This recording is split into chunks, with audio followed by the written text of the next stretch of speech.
Salut la troupe, comment ça va? Ouais, je sais, vous vous étonnez pourquoi il n'y a pas de vidéo, je vous l'avais dit qu'il y en aurait moins un moment. Parce que comme j'étais en vacances, j'ai pas fait de vidéo, donc à un moment il n'y en a plus. Et en plus, je suis reparti, donc il y en a encore moins. C'est pour ça que vous avez peut-être qu'une vidéo par jour. Je dis peut-être parce que ça se trouve, il y a eu un rayon de soleil un jour où j'avais encore 3-4 heures devant moi et je me suis dépêché de vous faire les tests que je devais faire. Mais rien n'est sûr. Alors, nous avons aujourd'hui un colis de la part de Tonton Paolo. Alors, qu'est-ce qui nous envoie Tonton Paolo? Hop. Dites-moi, qu'est-ce que vous faites là, les vacances de Pâques? Vous avez profité pas? Moi, c'est pas parce que c'est les vacances de Pâques, hein, ça m'est complètement égal, les trucs religieux. Moi, je m'adapte au congé de ma douce, d'accord? Parce que si moi, tu me laisses, Mani, elle travaille 365 jours dans l'année, ça le préoccupe pas du tout. Surtout quand c'est pour faire des trucs RC avec vous. Eh ben, tonton Paolo, il m'a dit il m'enverrait des restes. Je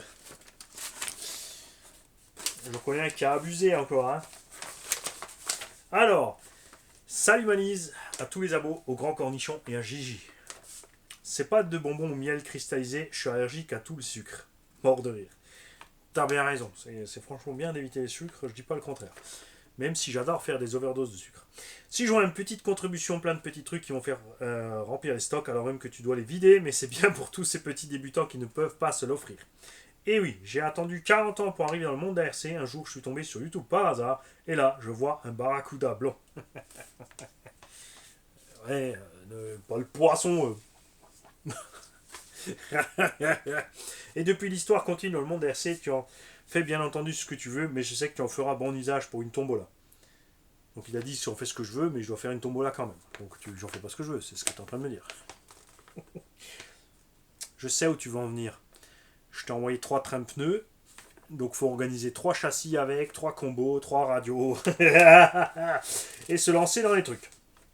Alors, anomalie constatée, un ex abîmé sur un des pneus nœuds. Des pneus nœuds, c'est dans le sud qu'on dit ça, hein, un pneu jante. Un peu comme étrier porte-fusée moyeux, celle-là je l'adore. Ça, on verra. Vous allez comprendre quand on va déballer. Moi, j'ai déjà compris. Euh, Continue comme ça, tous les conseils run unboxing, manuals, etc. Comme disent les jeunes en ce moment sur Paname. Hawaii, c'est trop génial quoi. Ça vient du Québec. Tchuss le grand blanc. Mes petits protégés réalisés grâce à tous les conseils dans mes petits espaces de travail made in Paname. Pourquoi tu mets petit partout? C'est les petits enfants, les petites voitures, les petits jeux, les petits espaces de travail, petit Paname. Donc, nous avons un Panaméen qui a fabriqué donc une 1 dixième avec une BT Design Gorilla. Donc moi j'ai la Iberia, lui il a pris la Gorilla sur une 1 dixième. C'est une 4x4 ou une 4x2 Tonton. Un Crawler Spider sur une remorque fait main. Je vais vous approcher ça de la caméra. Une Göteborg. Ah bien vu, la GT Borg. La GT Borg pour Cyborg ou la Göteborg pour la ville de Göteborg dans les Pays-Bas. Ou Finlande ou Norvège, c'est Norvège je crois, Göteborg. Petit Land Rover Defender, tu nous diras si c'est un TRX4 ou une autre version. Le Rafale c'est un 8ème avec une coque BT Design, mais je ne sais pas ce que tu as en dessous, tonton. Un autre petit crawler, Titi Rominet qui s'appelle et mon petit atelier. Non, c'est pas ces mumuses. Alors, je ne sais pas si vous allez pouvoir. Si, tu vois bien là, regarde. On a donc ici une 1 dixième piste, un crawler 1 dixième sur la remorque fait maison. La Göteborg. Donc chaque fois tu nous diras tonton ce qu'il y a en dessous comme châssis, hein, comme motorisation. On veut un peu de détails dans les commentaires de la vidéo sur tes caisses. Le Defender, le Titi Rominet, le Rafale et l'atelier chez lui à la maison en Paname. Vous êtes plein là-bas en fait sur les chaînes YouTube. Comment ça se passe pour vous pour les runs? Sur quel espace vous roulez? Si vous êtes obligé de vous déplacer systématiquement en dehors de Paris, si vous avez des parcs alentours, etc. Si tu es sur Paname, est-ce que tu captes aussi de temps en temps KRC 2.0? On a des roues Obitech à petit crampon. Bien sûr, ça c'est une sous-marque chinoise rebadgée Obitech. Donc rien de fulgurant. Après, ça marche très bien sur la moquette. Tout simplement parce que la moquette c'est pas compliqué, il faut pas trop de grip sur la moquette, donc des pneus pas chers ça s'en sort bien. Quand tu chopes les origines, bien sûr, c'est beaucoup moins cher que les versions e-model. Hop. On a des noix XB8, X-Ray avant-arrière XB8 neuve. Super light avec la petite rainure. Tu sais quoi, ça de toute façon, on va voir. Il y a plein de noix comme ça sur plein de marques RC qui sont compatibles. Alors il faut faire très attention à certaines choses dont on va vite causer ensemble. Alors achète pas au hasard parce que tu n'as pas les tiennes en stock, hein, mais si tu tombes dessus par hasard et tu peux tester, tu verras qu'il y en a plein qui vont. Il y a une différence entre la distance entre là et le trou, d'accord. Il faut que ça colle. Si c'est trop lent, ton satellite sera pas au bon endroit, ça va toucher et les noirs du jeu. Si c'est trop court, tu ne pourras même pas mettre le pin. Il y a, c'est rare, mais différentes tailles de trous pour le pin. Il y a différentes tailles de trous pour l'axe, évidemment, et différentes tailles de sphères. Et selon le cas, si la noix est trop longue ou trop courte, ça posera problème aussi en mouvement, évidemment. Donc là, à surveiller. Mais ça peut servir. Je vais mettre ça dans mon bac avec tout ce qui est diff et compagnie. Nous avons 4 Louise. C'est celle-là qui a un problème d'hexagone. Pareil, hein. Donc ça tombe bien. On va voir ça avec tonton Chris Toff. C'est pareil. T'en as 2 HS, mais espèce de bourrin. En fait, il y a une paire qui est bonne et une paire qui est HS. Donc on va voir avec tonton Christophe, parce que là, il y a peu de matière quand même qui reste sur ces jantes Louise, s'il peut faire quelque chose. On a des Proline Badlands MX 28 sur Hexa de 17 avec offset. Donc ça par exemple c'est bien violent aussi sur si tu veux te fabriquer un Obaos scatter. Donc je répète, tu prends un Obaos VS2, tu mets des élargisseurs minimum de 8 mm, entre 8 et 12, tu mets serre au-dessus, tu laisses ton combo d'origine, si tu as pris un RTR, tu mets une carotte pick-up ou de cox au choix, de pare-choc si tu as envie, et go! Des noix EXB. Noix Arma EXB, pareil, hop, je mets ça dans le sac, dans la grosse boîte avec le projet Arma, qui risque de traîner encore longtemps parce que j'ai une tonne de choses d'autres à faire. Et des hexagones différentes tailles. Donc ça c'est du Obao en 17 mm avec un axe de 3. Des hexas de 12 en alu et autres. Ça c'est cool. Pareil pour le projet, j'aurais besoin d'hexas de 17 et des hexas de 12 bien sûr pour les 1/10. Et ça c'est... Alors là t'as assuré tonton. Tu sais quoi? Sur le HNR Mars 3S qu'on a de tonton Flo ici. Hop. Il n'y a pas d'hexa de 17. De 12.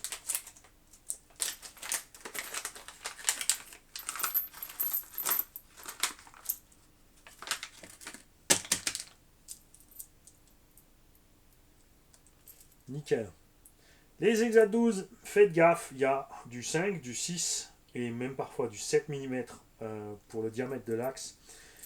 Ensuite, il y a différentes tailles de trous de goupilles. Ok, c'est pareil, il y a du 2, du 2,2, du 2,5, du ce que tu veux, il y a plein de sortes. Donc si le trou là-dedans est plus grand que ça va parce que tu peux mettre un petit coup de fraise ou de lime. Si c'est l'inverse, évidemment, ça va pas. Si là-dedans la fente est plus grande que l'axe qui est là, ça va se balader et tu vas casser. On a même les versions alu, celle-là ça ira pas. Tu vois, regarde là, ça c'est des petits axes de 2, typiques pour buggy. Et ça par contre, regarde, c'est des axes de 2,5. Donc ça par contre, ça va aller nickel là-dessus, ton où. Regarde ça, parce que ça j'en avais plus. Ah, c'est pas les mêmes, regarde. C'est ce que je te disais, tu vois, là t'es trop petit.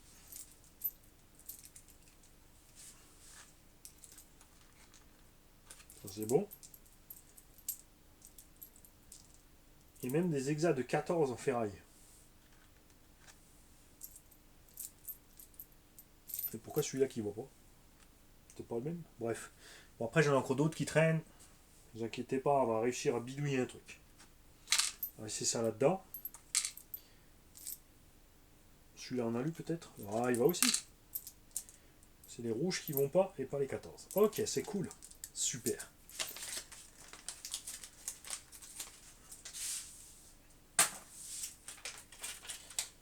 Alors ça, on va les mettre hop, dans le tiroir derrière avec les indices.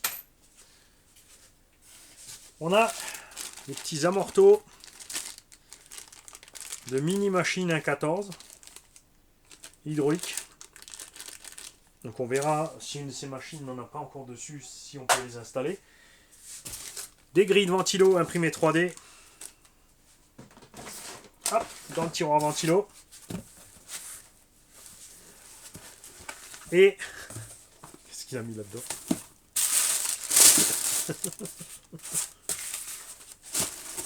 Salut, mort de rire, Manise. Apple TV.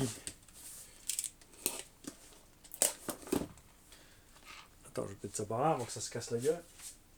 Ouais, tu vois, j'avance pas. Hein. Ça fait 15 jours que je devais monter un dixième. Là. Gaffe avec ça. Hein. C'est quand même assez lourd. Les roues du Cory Skater sont bien plus légères. Et avec les crampons, c'est assez violent là aussi. Hein. 208 grammes. Les roues du skater.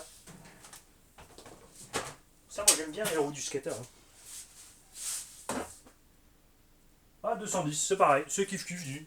C'est marrant. Pourtant, vous avez vraiment l'air plus légères. Ah, elles sont plus petites. Ok. Donc, définitivement, pour faire le skater, je préfère prendre les roues du skater. Et qu'est-ce qu'il a mis là-dedans? Apple Mani. Wow! Alors, il nous a mis un Titan 21 tours 550 avec son contrôleur charbon 3S. J'ai toujours pas installé ça sur un engin d'un petit haut. Au final, à chaque fois, ça finit avec un brushless quand même. Mais, ouais. Bah après, c'est vrai que tu mets ça dans un engin pour un petit haut et après tu lui colles comme une lipo 3S. Tu vois, il est quand même en lipo. Alors qu'en lipo 2S avec un combo brushless, il aura les mêmes perfs. Par contre, j'ai un Erevo derrière, normal. Il faut que je vois si j'ai encore une plaque de moteur. Tu sais que ce serait super marrant de mettre deux Titan 550 3S dans un Erevo 1 ou dans un E-Max et de mettre 3S par côté. Donc qui n'est pas en 6S, attention, c'est du 3S en parallèle. Mais du coup, par contre, niveau patate, on pourrait être vachement sympa. Et là, il nous a mis un VXL 4S avec un moteur de Traxxas Max.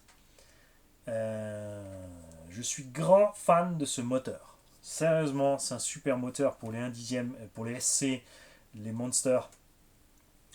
Ça va super. Non, le petit Hélion, il va s'envoler avec ça. Ce qui est dommage, c'est la taille du Vario 4S Traxxas. Ça, c'est vraiment... bon, c'était pour faire tous la même taille. Ils ont fait le 4, le 6 et le 8 maintenant de la même taille. Mais franchement, c'est dommage. Autre chose aussi que ce variateur a, le 6 et le 8, tu peux vraiment crapahuter doucement avec. Alors que celui-là, non. J'avais mis ça sur un crawler, moins de coups de gaz, c'est vachement brutal en main. Même si tu mets de l'expo ou quoi que ce soit, il n'y a pas moyen. C'est la sauce mini qu'il met pour démarrer qui est trop. Tout simplement. Après, ils sont balèzes. C'est Vario 4S encaisse beaucoup de S. Si tu as un moteur de compète qui suce 140-160 ampères, tu peux le balancer là-dessus. Lui, il crame pas. Ça le dérange pas. Ça le dérange pas. Est-ce que ce serait le moment de tester les capacités de ce Vario en mettant sur ce variateur la saucisse TP Power qu'on a ici? C'est un 2080 kV, tourne maximum en 6S, mais en 300 ampères. Un couple de malade, un axe de 8. Ça pourrait être rigolo en 4. Hein. Mais j'ai pas d'engin où ça rentre, un moteur aussi long. Je le mets pas en 6 parce que j'ai pas envie de mettre un variateur de 250-300 ampères sur une 6S. Mais en 4S, ça pourrait passer, ça pourrait. Non, c'est overkill. Le moteur consomme plus à vide que ce qu'il a besoin pour avancer finalement par rapport à la taille de la machine dans laquelle tu pourrais le mettre. Ce serait peut-être dommage. Enfin, c'est même sûrement dommage. Merci tonton Paolo, c'est super cool de nous avoir envoyé tout ça. Et évidemment, tu auras des news de tout ça. Ça va être installé sur des machines. Là, on va voir ce qu'on peut faire. Si on peut rien faire, au pire, on décollera des jantes. On verra si quelqu'un d'autre a cassé soit des pneus ou n'importe des jantes en rab. Des fois, il suffit de laisser traîner. Et puis tout d'un coup, on a le matériel nécessaire pour refaire un train de pneus complet. Mais on verra ça. Les kikis, je vous souhaite une belle fin de journée. Et je vous attends dans les coms. Vous faites quoi là pendant vos vacances? Surtout tous ceux qui sont à l'école, ils ont le temps de rouler maintenant. Bon, il fait peut-être moche, je sais pas. Mais j'espère sincèrement que vous êtes dehors. Et ce que je préférais, bien sûr, c'est si vous êtes dehors. Et que vous avez vos potes avec vous, les jeunes, s'il vous plaît. Prenez l'habitude, demandez à vos potes de filmer avec leur téléphone. Même s'il y en a plusieurs, c'est pas grave. Vous m'envoyez toutes les séquences. Et on fait une petite vidéo, par exemple, vacances de Pâques de nos ados. Et bon, ça me ferait plaisir. À vous de voir. Salut les gars.